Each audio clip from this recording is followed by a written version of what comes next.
Folks, our guest today is Jeff Bach. He is the president of Imagine360, whose mission is to reduce health plan costs for employers, employees, and their families. That is a theme we have been hitting pretty hard this season, and truly an important one as over 160 million Americans receive their health care through their employers.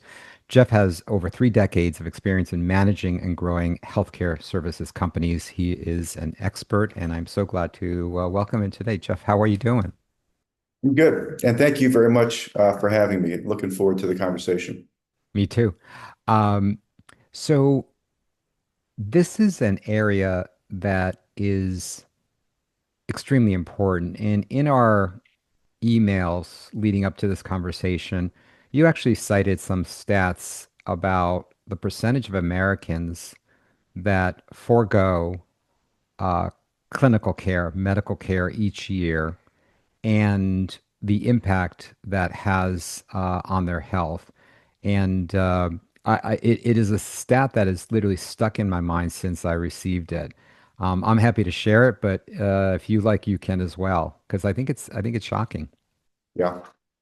I think part of the challenge is defining the problem.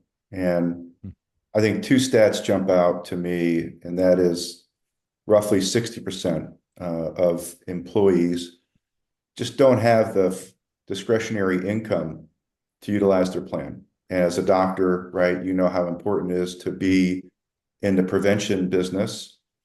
But when you have to fork over real dollars and deductibles before you can even utilize the plan, you're going to get people that are going to treat it and only use it when it's absolutely necessary, because they may not have $500 or $1,000 in discretionary income to use the plan. And I think the other stat that just blows me away is I think Kaiser cited this year it's going to be give or take 27 grand for a family of four. Wow. And if you just divvy it up 75-25, the employer's paying 20 grand, employees paying seven. It's like buying a small car every year. Right. And imagine having, the past 5 years or the future 5 years of five cars in your driveway, and you use it or you lose it. So you can't Hmm. keep the car and use it next year. It's gone, right? Hmm. Two, that before you can take the first drive around the block, you have to exhaust your deductible in many cases before you can even drive a mile. And so a lot of people have this shiny object in their driveway and they can't even afford to drive it. And they really can't afford it. I mean, at the end of the day, we're asking people to try to figure out how to finance a new vehicle purchase every year. And the way we do it is we say, well, the price is the price. Like 27,000 will be 30,000 next year and 33,000 a few years out. So don't look at that. Look over here. Let's figure out how we get you to finance this. Hmm. So we're going to ask the employer to contribute a little bit more. We're going to ask you to contribute a little bit more. We're going to increase your deductible and out of pockets and make it so that really you can't use it. And that's a shame, because I think if you buy something of that size and scope, I know I'd like to use it. And so we are trying as a company to put people back in the healthcare utilization business Hmm. and the affordability business. But the other part of it, which is a bit more insidious, is that, the majority of that premium, which is paid by the employer, the majority of it is still paid for by the workers. Um, the employer isn't going to take it out of their profit. They're going to take it out of wages. And that wage stagnation has been documented by world-renowned economists at MIT, Stanford, Harvard, University of Chicago, etc. All the greats, some of whom are actually Nobel laureate economists, who have demonstrated over and over again that the American public, the single biggest tax on the working American and their families is healthcare. Do you agree with that? I do. In New Jersey, I was looking at a group of first responders and what they were paying for their healthcare, which is in a kind of a broad panel PPO type program with the Blues, I mean, they're a lot higher than 27,000. They were approaching 50,000 and more. Yeah. And that's exactly what the union members were saying. It's like that 50,000 goes to something that we may or may not use. It doesn't go to pension benefits. It doesn't go to salary increases. And they really would like to see under the covers of exactly how that $50,000 is spent Mhm. and by whom. And it's just really difficult to get the transparency right in some of these fully insured programs or even Yeah. some Mm, large employer programs mm, where you don't have the data and you can't see what's happening with high cost claimants. Or if you do, it's in arrears.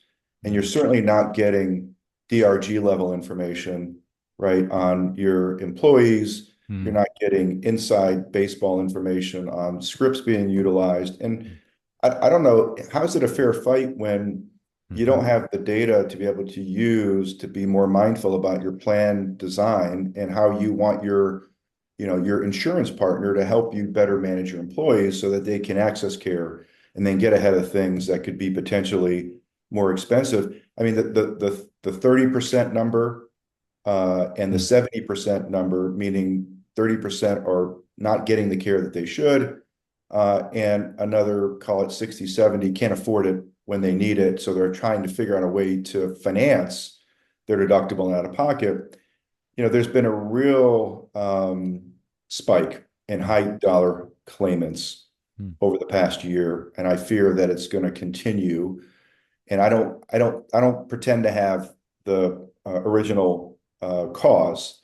mm, There's a lot of little things that seem to add up, and that is if you forego preventative care, if you avoid care altogether, what generally happens is you have a more of acute situation and it's more advanced, and now it's material, and those are expensive. And mm, there's a lot of industry mm, um, conferences that we wind up going to, and a lot of those have a lot of stop loss MGU reinsurers who take mm, most of the risk in the stop loss market for large and mid-sized employers. mm, And they're all kind of saying the same thing, which is we need to get mm, control of high cost claims. They're growing at a rate we have not mm, seen. mm, And the inflationary pressures on what we're spending on those high cost claims is equally as scary. And what's the solution? You know, what, mm, what's what's going to push this back into a more normalized mm, growth and trajectory? mm. And right now, there's not a lot of good answers. You know, clinical advances, care model, transformative changes, they're really important and necessary. I wouldn't minimize them at all. But the truth is, I've come to believe that the real transformative change in healthcare has to come through business model transformation and all the stuff that you're doing and talking about. So I'd love you to share with us, how you are and your organization are going about addressing these challenges, reducing the costs, and perhaps some examples of that. Yeah, I'd be happy to. So our company's evolved over time, and our DNA, the thing that we did probably first and early, and we're early adopters of, is trying to figure out a way to help self-funded employers um, pay fair and reasonable rates, which is part of what ERISA requires, that as a plan steward of those plan assets, you're supposed to pay fair and reasonable rates for services rendered. And the founders really looked at where the disjoint was in the whole kind of ecosystem. What they saw is the broad panel PPO, which is basically a Blues United Cigna Aetna network, is very convenient. It's got just about everybody in it. Mhm. And so when you flash the logo, all hospitals smile because they're going to get a really good reimbursement. It's easy for the member to access the care, but it's very expensive. It's a Mercedes-like experience from a driving standpoint. Mm, Not everybody needs a Mercedes. So our founders looked at it and said, gosh, we're looking at a market like Tampa that has 5 or 6 decent facilities, mhm, and for the exact same claim and the exact same procedure, there was like a five-fold variance Wow. between these five different hospital systems Mm. for a routine procedure. And so, like, Wow. light bulb went Mm. off when they said, well, one, Mm. we probably shouldn't contract with everybody. And two, why is there a five-fold variance for the exact same procedure Mm. and there's no quality metric around it, A- right? And that's key. That's key. Right. If you're going to pay five times more, I It mean, better be darn good. better be five times better at least, Right. right? And it's never, and it's probably not. Right. However, so what we decided to do is do kind of two things that a broad panel PPO does not. A, we're going to pick one.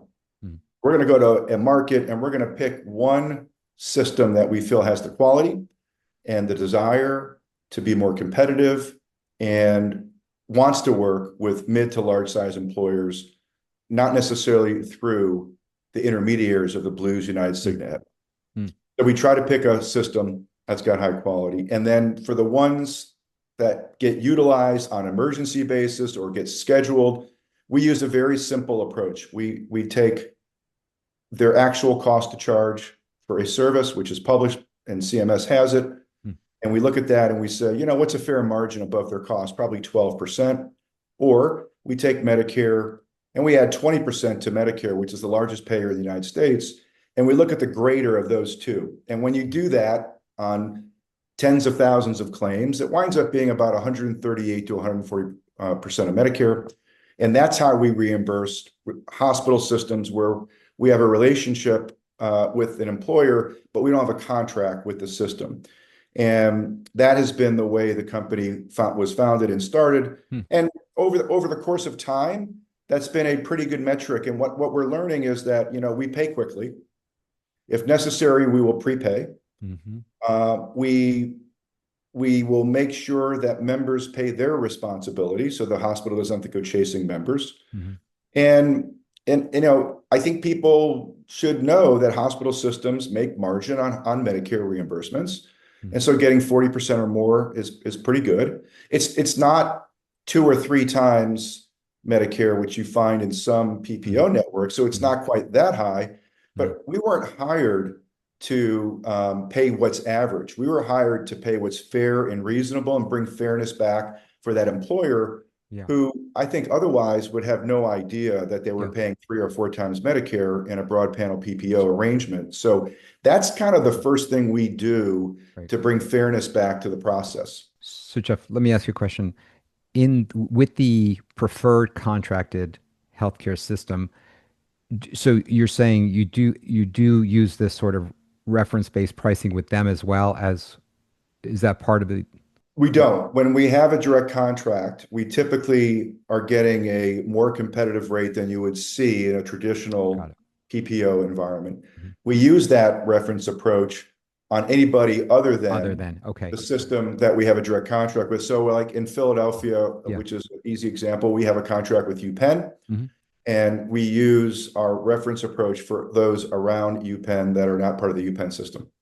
So how and UPenn uh I went to med school there. I slightly biased, but I have to say it is still one of the most remarkable healthcare systems in the world and incredibly, quality. Um,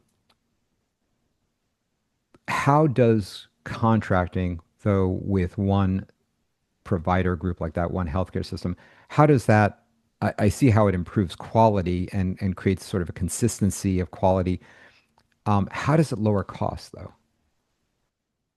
Well, one, we're telling a University of Pennsylvania system that we're going to be guiding and moving more member and utilization to their facilities.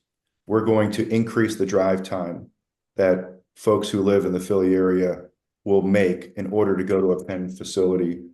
Hmm. We're because we've contracted at a rate that we feel is competitive, Hmm. we feel good about the utilization that goes there. And so that alone, compared to what you would pay if you were in a broad panel PPO contract, Hmm. is probably a 10 or 15% savings. Wow. And then and even though we try really hard to get Penn as much utilization as possible, it still winds up being, 50, 60%. It's never going to be 100%. Right. So the remaining utilization that occurs with non-Penn facilities in the Pennsylvania area, or if Mhm. they're traveling or snowbirds or wherever they're going, Right. is that 140 of Medicare probably saves at least 20% on that utilization. Wow. And so in the aggregate, you wind up in that kind of 15 to 20% of savings, Mhm. for the hospital services being rendered on a typical group over the course of a typical year. Mhm. Mhm. And it's really getting at unit cost. And the other thing it gets at is because Penn has such quality, as you Mhm. referenced, we know the readmissions are going to be better. Right. We know the outcomes should be better. And, UPenn can't do everything. And so there are situations, if it's an oncology situation or a transplant, and maybe it's not exactly in their wheelhouse, Mhm. we'll search out for a center of excellence and we'll go and have a negotiation with that center of excellence for this employee or this family member for this particular service. Mhm. And that's kind of the way it works. But for everything else, for the Mhm. routine, more mundane emergency things, Mhm. we use a lot of reference-based pricing as the reimbursement methodology, which kind of takes a bottoms-up approach, Right. not a guessing Right. game on Right. charge master coming down. It Right. also has some sustainability because it doesn't inflate at the same rate as medical inflation as well. Great. That's a great. So, and that's one part of what you do. What else do you do to reduce cost Yeah, of goods so think sold? of us as a bit of a liberator, right? You've been an employer, you've been with Mm. a Buca plan, and they've basically done everything for you. So we have a independent third party administrator that is the backbone of being able to do all the transaction processing, all the reporting, all the data Mm. repository, and can select who are the best vendors, third party vendors and point solutions to put into the health plan with two things kind of at the top of the filter. One, complete transparency. We want to know what it costs, who's getting a commission, if there is a commission, and we want our data. Mm. And if you can do that, fine, you can come into the circle. So it's kind of transparency one, and then it's being able to put all this together under a single umbrella, whether it's all of the things that we supply. So the things we put under the umbrella, which you can choose, Mm. are stop loss. We have a captive, so we will take risk from a stop loss perspective. We have a level funded product for smaller accounts that are moving from fully insured for the first time. Mm. We have a pharmacy benefit management program that is transparent, that is a per script or per member fee. All the rebates go back to the employer. And we found that it's probably saving at least 10% over what they were spending Wow. in their Mm. previous PBM. And so all these things kind of bundled together. We have a preferred integrated solution, which you can buy, which is basically all our stuff. Mm. Or if you have a broker and that broker is fond of a different PBM or is fond of a telehealth solution, we can import that and add it and then make it all kind of come together and work. So the ability to have an integrated solution makes it super easy for HR leaders Mm. and benefit managers to get their data.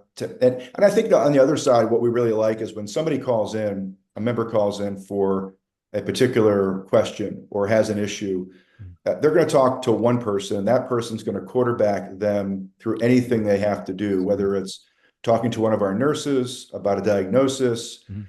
managing a medical condition that is now ongoing that they need some help with. They need Mm. to talk to somebody about getting another ID card, Mm. or if a hospital isn't going to accept one of our members because they don't like reference-based pricing and they want to get paid more.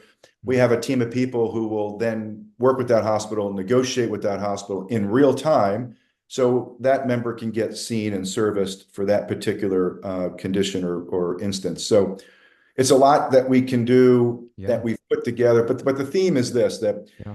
we are transparent. We give people access to their data, and each of the things that we bring to the table has to save the plan some money, so that in the aggregate, right, we're talking about a lower cost, more sustainable solution into the future. Yeah. And I just, again, for me and this podcast, the reason I'm actually having folks and organizations like yours on, um, is to highlight the transformative minority, that is taking a high integrity, transparent, fiduciary approach, and that's, I think that's really, really critically important. Um, and I feel really, really good about that. I know we have to wrap up soon. Can you give an example of an employer, that has, and what you did and how much you saved them, and improved care and access, and the employee healthcare experience? Yeah, an example is in Florida. We helped one of the school districts, pretty good sized school district, that was really struggling with the total cost of care for teachers in that district. And they were with the Buka relationship, Mhm.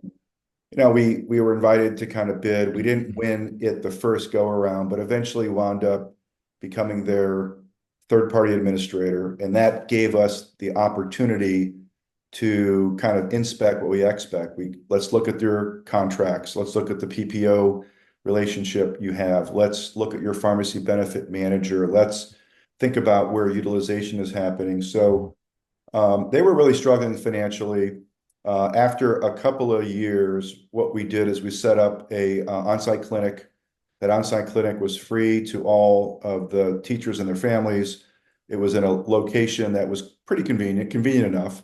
And what we saw was an immediate influx in utilization, just as we had hoped and expected. Mhm. And we did a lot more testing, and we had a lot more just general primary care performed. Mhm. People started to do annuals again, and it was convenient. You could pick up prescriptions there, Mhm. sniffles and colds and things of that nature. And it felt almost like a Mhm. concierge type of a solution Wow. that in reality saved the plan a lot of money, because the fixed costs of that team Mhm. and their hours and the availability for people to come in Mhm. was a lot less expensive than what you would typically pay in a plan like this over the course of the year for primary care. So that was an immediate good guy from an experience Yeah. perspective, and Yeah. it saved money. Where do you So find the primary care? Do you find it, is it sort of, you talk about vendors and the different pieces, the components you put together.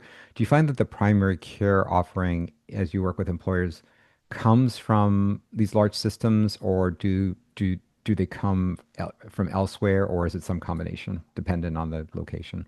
I think today's primary care kind of jigsaw puzzle Mm. is either some clinic orientation, always has telehealth, so you can get access 24/7 with Mhm. telehealth. Typically, neither one of these things they charge for. Mhm. And then we have a network so we can give people access to docs and specialists where, that's really not where the money is being spent in the aggregate. It's where a lot of the transactions occur. Right. So we actually prefer to have all of our relationships with specialists and primary care docs under a contract with a logo. It makes it easy for the member to see them, Mhm. or um, Mhm. direct primary care. And so that's an example where you and a doctor are joined at the hip.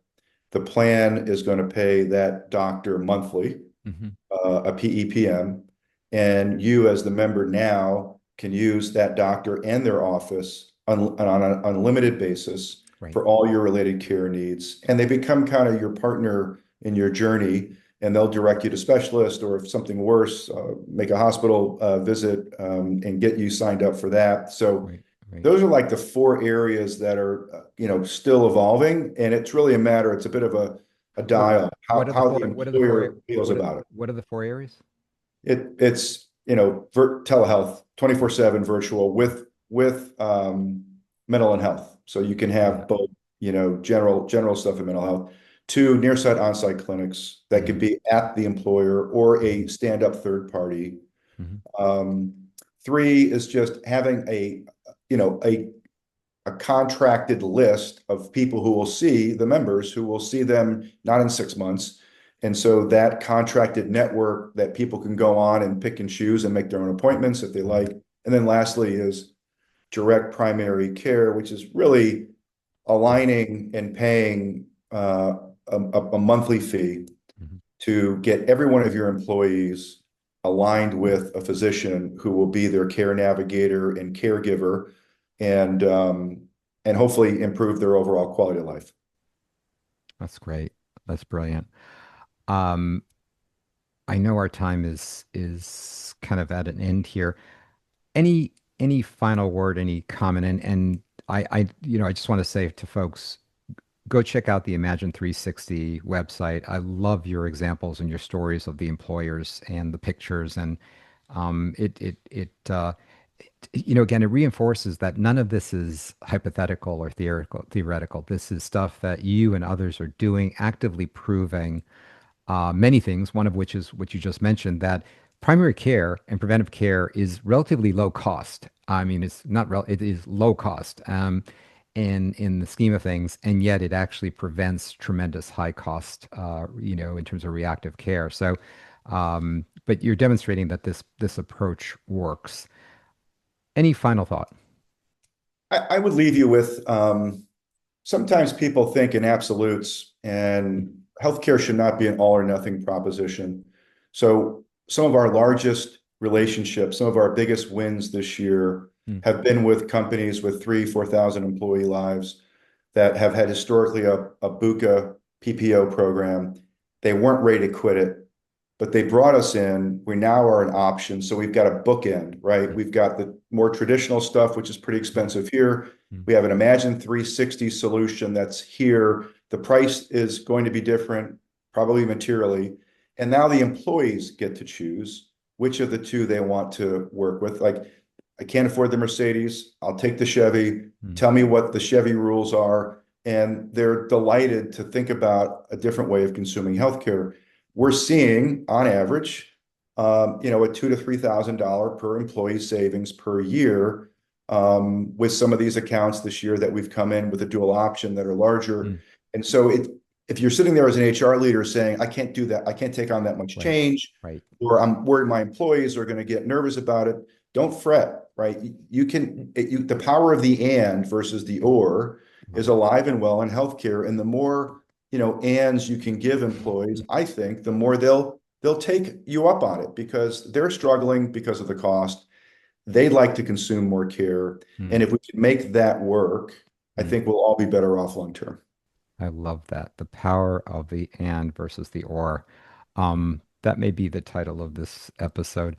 Um, Jeff Bach, again, your expertise is just really phenomenal, and your integrity is phenomenal as well. And so, grateful to you and your company, Imagine 360, for what you've been doing and what you're going to continue to do. And I hope more and more of the industry begins to adopt the approach you guys have been taking for years, it sounds like. And so, just again, thank you.